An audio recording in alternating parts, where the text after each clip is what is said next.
Dende o ano 2015, Xosé Manuel Fernández Abraldes está á fronte do goberno local de Barro. O alcalde aproveitou hoxe este 10º aniversario para facer balance do traballo feito, sacando peito da solvencia económica e das melloras conseguidas, amósase satisfeito. Eu estou moi satisfeito destos 10 anos de alcalde.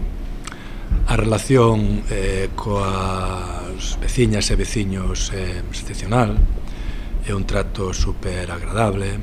O rexedor salienta que Barro posiciónase como un dos poucos concellos do país que medra en poboación e que atrae xente nova. Estábamos solo por debaixo, moi pegadiños a apoio, de que casi o 50% da poboación estaba con menos de 45 anos, non?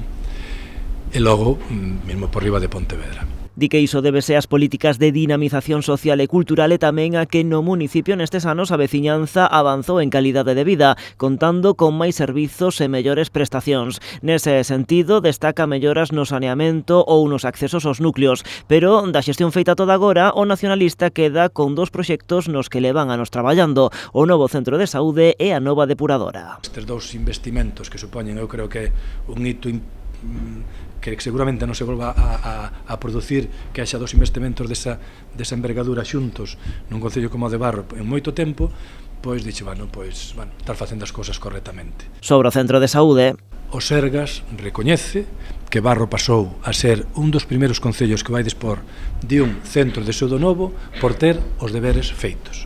E iso é algo que dá moita alegría, moita satisfacción. E sobre a depuradora, Abraldes salienta as xestións feitas dende o Concello, poñendo en bandexa un proxecto á Xunta que en breve tamén comezará a executarse. De cara ao futuro, no horizonte o 2030, e o alcalde fixa como obxectivo o redeseño das redes de saneamento para que conflúan na nova depuradora e tamén a creación dunha casa do maior en San Antoniño no espazo que deixe libre o vello ambulatorio. Non un centro de día ao uso, que iso xa é algo distinto e precisa unha instalación moi determinadas, senón chamanlle casas do maior ou centro de estancia, donde pois pode haber unha atención a persoas maiores que en vez de estar solas nas súas casas ou tal, poidan ali estar convivindo, estando con outras persoas. E deixa a porta aberta a volver repetir no 2027 como cabeza de cartel do BNG. Se as circunstancias o permiten, e sobre todo se os compañeros do bloque queren que siga sendo candidato,